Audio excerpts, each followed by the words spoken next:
Hello students, welcome two equations IAS. तो आज discuss करेंगे law of demand. Law of demand जो है माइक्रो इकोनॉमिक्स का पार्ट है। माइक्रो इकोनॉमिक्स में हम स्टडी कर रहे होते हैं कंज्यूमर के बिहेवियर को या ऑर्गेनाइजेशन या फर्म के बिहेवियर को। जब भी किसी चीज़ के प्राइसेस मार्केट में इंक्रीज या डिक्रीज होते हैं, फॉर एग्जांपल मार्केट में प्राइसेस इंक्रीज होते हैं, तो हम इसमें क्या डिस्कस करेंगे, स्टडी करते हैं बिहेवियर। बिहेवियर किसका? एक तो हमारा कंज्यूमर का बिहेवियर, कंज्यूमर या कस्टमर का बिहेवियर, ठीक है, या फिर हम डिस्कस करते हैं मैन्युफैक्चरर या प्रोड्यूसर का बिहेवियर और प्रोड्यूसर, इनके बिहेवियर को हम स्टडी कर रहे होते हैं। क्योंकि ये मैन्युफैक्चरर या प्रोड्यूसर हमारा क्या है, सप्लाई प्रोवाइड कर रहा होता है मार्केट में, मैन्युफैक्चर करके प्रोड्यूस करके मार्केट में गुड्स एंड सर्विसेज की सप्लाई प्रोवाइड कर रहा है। कंज्यूमर या कस्टमर क्या कर रहा है, गुड्स एंड सर्विसेज की डिमांड क्रिएट कर रहा है, मार्केट में ये प्रोडक्ट को खरीद रहे हैं या सर्विसेज को खरीद रहे हैं, ठीक है, गुड्स या सर्विसेज को खरीद रहे हैं। अब इनका बिहेवियर क्या होगा, कोई भी सामान मार्केट में महंगा हो जाए तो कंज्यूमर या कस्टमर की एंड से ना डिमांड रिड्यूस हो जाती है। कोई भी चीज़, मान लो कि प्याज 80 रुपये किलो चला गया, तो कंज्यूमर क्या करता है या कस्टमर क्या करता है, थोड़ी सी डिमांड मार्केट में रिड्यूस होगी, कंज्यूमर या कस्टमर थोड़ा कम प्याज खरीदेगा, क्योंकि 80 पहले उसने सोचा था 2 किलो प्याज लेकर आऊँगा, फिर वो 1 ही किलो लाएगा, कितना महंगा है, तो डिमांड थोड़ा रिड्यूस हो जाती है अपने आप ही। और इसी तरीके से प्राइजेस जब डिक्रीज हो रहे होते हैं तो डिमांड अपने आप बढ़ जाती है। तो ये वाइस वर्सा भी उल्टे में भी काम करता है, ठीक है। लेकिन मैन्युफैक्चरर या प्रोड्यूसर की बात करें, जब भी किसी चीज़ के रेट बढ़ते हैं तो जो मैन्युफैक्चर कर रहा है उसे लगता है कि जो मैंने प्रोड्यूस करा उसका मुझे अच्छा पैसा मिल रहा है, तो वो ना प्रोडक्शन को बढ़ाता है, तो यहाँ पर सप्लाई बढ़ जाती है। तो ये हम बात कर रहे हैं इफ़ेक्ट क्या होता है कि अगर प्राइस बढ़ते हैं, मतलब ऐसा हो जाए तो कंज्यूमर का बिहेवियर ये होगा, ऐसा हो जाए तो प्रोड्यूसर का बिहेवियर ये होगा। जब भी महंगाई बढ़ेगी तो प्रोड्यूसर क्या करेगा, प्रोडक्ट सप्लाई को बढ़ाने की कोशिश करेगा इन जनरल, ठीक है। तो जब हम स्टडी कर रहे होते हैं कस्टमर के बिहेवियर को, प्राइस बढ़ने या घटने की वजह से डिमांड साइड के ऊपर क्या इम्पैक्ट पड़ता है, तो उसे लॉ ऑफ डिमांड बोलते हैं, और सप्लाई साइड के ऊपर जो इम्पैक्ट पड़ता है उसे हम लॉ ऑफ सप्लाई बोलते हैं। लेकिन आज हम स्टडी कर रहे हैं लॉ ऑफ डिमांड को, ठीक है। तो हम स्टडी करेंगे इस वाले पार्ट को कि जब भी प्राइजेस बढ़ते या घटते हैं तो डिमांड साइड में क्या इम्पैक्ट पड़ता है। तो यही हमने डिस्कस करा, लॉ ऑफ डिमांड ये कहता है, लॉ ऑफ डिमांड मार्केट में किसी भी प्रोडक्ट के जब भी प्राइजेस बढ़ेंगे तो मार्केट में उस चीज़ की डिमांड रिड्यूस होगी, या मार्केट में किसी भी चीज़ के प्रोडक्ट के प्राइजेस घटेंगे, मार्केट में उस चीज़ की डिमांड जो है इंक्रीज हो जाएगी। तो ये हमारा लॉ ऑफ डिमांड कहता है, ठीक है। तो ये तो एक जनरल, इन जनरल यही फॉलो होता है रूल, लेकिन इसमें अदर फैक्टर्स भी होते हैं, ठीक है, क्योंकि हम लॉ ऑफ डिमांड, हम डिमांड को स्टडी कर रहे हैं ना, कि डिमांड के ऊपर क्या इम्पैक्ट पड़ता है। तो हमने यहाँ पर स्टडी करा कि प्राइस का लॉ ऑफ डिमांड के ऊपर क्या असर पड़ा, डिमांड के ऊपर क्या इम्पैक्ट पड़ा। तो प्राइस के बढ़ने घटने से डिमांड के ऊपर उल्टा असर पड़ता है, एक तो हमें ये समझ में आया। अदर फैक्टर्स की अगर हम बात करें तो अदर फैक्टर्स भी होते हैं लॉ ऑफ डिमांड में। अदर फैक्टर्स में जैसे हमारे पास लॉ ऑफ डिमांड में प्राइस ऑफ रिलेटेड गुड्स होता है, प्राइस ऑफ रिलेटेड गुड्स।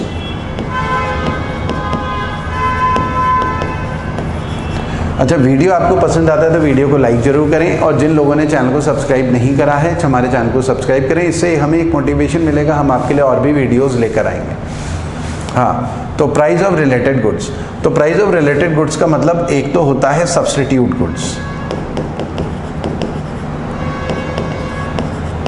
अब सब्स्टिट्यूट गुड्स क्या होता है, देखिए कस्टमर डिमांड को बढ़ाता और घटाता केवल इस वजह से नहीं है कि उसके प्राइस बढ़ गए घट गए। कई बार कोई सब्स्टिट्यूट गुड्स के प्राइस बढ़ते घटते हैं तो उस पर्टिकुलर प्रोडक्ट की भी डिमांड बढ़ती घटती है, उस पर्टिकुलर प्रोडक्ट की प्राइजेस नहीं बढ़े घटे थे। जैसे एग्जांपल लेते हैं टी एंड कॉफ़ी।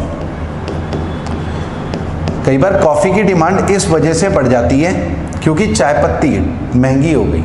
कई बार टी महंगी हो जाए तो कॉफ़ी की डिमांड बढ़ जाती है। क्यों? कॉफ़ी की डिमांड इसलिए नहीं बढ़ी कि कॉफ़ी सस्ती होगी, चाय पत्ती महंगी हो गई। चाय पत्ती महंगी होने से क्या हुआ कि लोगों को लगा यार चाय पत्ती तो इतनी महंगी होगी, इससे अच्छा कॉफ़ी पी लो, तो कॉफ़ी की डिमांड अपने आप बढ़ जाएगी।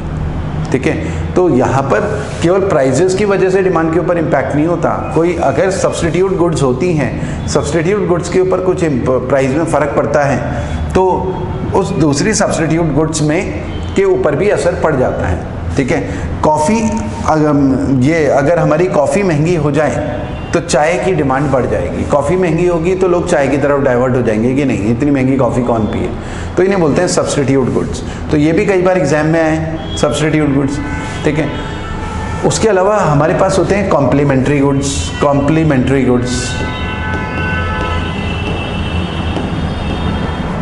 कॉम्प्लीमेंट्री गुड्स उन गुड्स को बोलते हैं जो दोनों एक साथ, जिनकी सेल बढ़ती है एक साथ घटती है। जैसे कंप्यूटर एंड कार्ट्रिज, कंप्यूटर की सेल बढ़ेगी तो कार्ट्रिज की भी सेल बढ़ेगी अपने आप ही, उन दो कार्ट्रिज की भी डिमांड बढ़ जाएगी। कार, ऑटोमोबाइल सेक्टर में कार, बाइक, इनकी सेल बढ़ेगी तो पेट्रोल की भी सेल अपने आप बढ़ जाएगी, ठीक है। तो ये साथ में बढ़ते हैं साथ में घटते हैं, ठीक है। तो कॉम्प्लीमेंट्री गुड्स जो वो गुड्स हैं जो एक साथ बिक रहे होते हैं और एक की सेल की वजह से दूसरे की भी सेल बढ़ जाती है, उसे कॉम्प्लीमेंट्री गुड्स बोलते हैं, ठीक है। तो ये लॉ ऑफ डिमांड में हमने सबसे पहले तो डिस्कस करा कि प्राइस की वजह से डिमांड के ऊपर क्या फ़र्क पड़ता है, फिर हमने बोला कि भाई प्राइस ऑफ रिलेटेड गुड्स की वजह से क्या इम्पैक्ट पड़ता है, तीसरा है इनकम की वजह से, लोगों की इनकम बढ़ जाए, इनकम बढ़ जाए तो फिर डिमांड के ऊपर क्या फ़र्क पड़ता है। लॉ ऑफ डिमांड में हम कंज्यूमर की, जो कस्टमर है उसके बिहेवियर को स्टडी कर रहे हैं, वो गुड्स या सर्विसेज को परचेज करता है कि नहीं करता है। तो इनकम अगर किसी की बढ़ जाए, हायर इनकम हमेशा डिमांड को इंक्रीज करती है, लोअर इनकम डिमांड को डिक्रीज करती है। लोगों की इनकम बढ़ेगी तो डिमांड भी ज़्यादा बढ़ती चली जाएगी, ठीक है। उसके अलावा एक तो ये इनकम का भी इम्पैक्ट पड़ता है डिमांड के ऊपर। उसके अलावा डिमांड के ऊपर कुछ एक्सेप्शंस हैं जो लॉ ऑफ डिमांड को फॉलो नहीं करते, ये भी कई बार एग्जाम में exceptions to law of demand. Exceptions to law of demand, exceptions to law of demand में एक तो हमारे पास आता है Veblen goods. Veblen goods, Veblen goods क्या होती हैं, ये लग्जरी गुड्स होती हैं, लग्जरी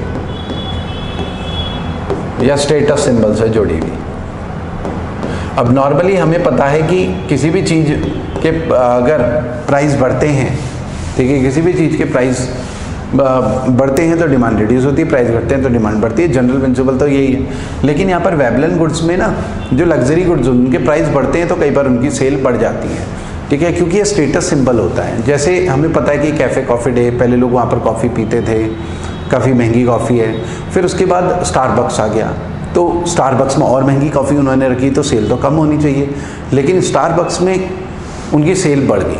सीसीडी के बजाय बहुत सारे लोग कैफ़े कॉफ़ी डे में जाते हैं, ठीक है, तो स्टारबक्स की सेल बढ़ रही है, लोग स्टेटस के साथ जोड़ते हैं, भाई वहाँ पर कॉफ़ी पी, सेल्फी ली, इंस्टाग्राम में डाली, तो ज़्यादा लोग स्टेटस के साथ जोड़ के चल रहे होते हैं। तो यहाँ पर लग्जरी गुड्स के केसेस में जैसे सेलिब्रिटी, कई लोग ये क्या करते हैं, सबसे महंगी चीज़, कोई भी पेन खरीदेगा सेलिब्रिटी सबसे महंगा पेन, ठीक है, रेनॉल्ड्स का 5 रुपये वाला पेन नहीं लगाएगा, वो सबसे महंगा पेन खरीदेगा।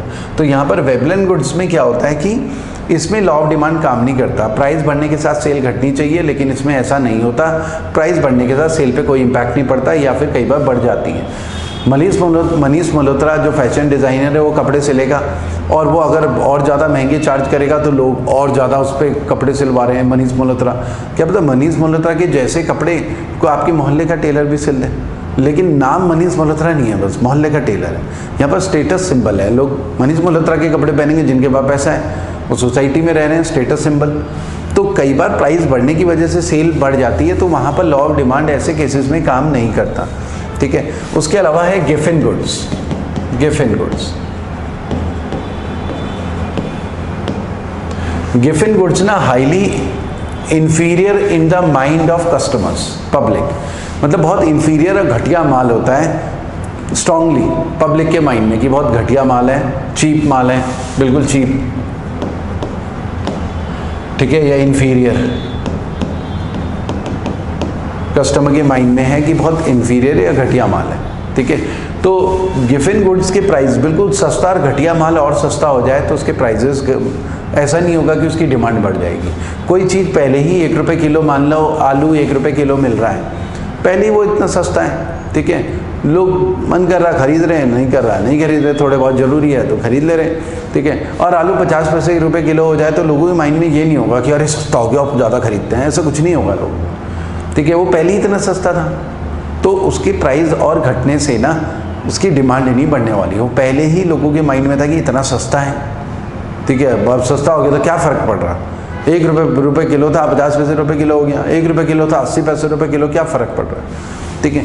तो गिफिन गुड्स वो वाला इन्फीरियर प्रोडक्ट्स होते हैं या चीप प्रोडक्ट्स होते हैं जिनके और सस्ते होने की वजह से उनकी सेल नहीं बढ़ती, ठीक है। तो यहाँ पर हमें ये समझना है कि जो लॉ ऑफ डिमांड है उसके एक्सेप्शंस हैं, या तो जो बहुत ही महंगी चीज़ें हों, जो स्टेटस सिंबल लग्जरी के साथ जुड़ी हुई हों, उसके प्राइस और बढ़ने से लॉ ऑफ डिमांड काम नहीं कर रहा है, एक्सेप्शन हो रहा है, या फिर जो बिल्कुल घटिया माल है उसमें भी एक्सेप्शंस हो रहा है। मतलब बीच बीच में लॉ ऑफ डिमांड काम करेगा, लेकिन ज़्यादा एक्सट्रीम लेवल पे लॉ ऑफ डिमांड काम नहीं करेगा।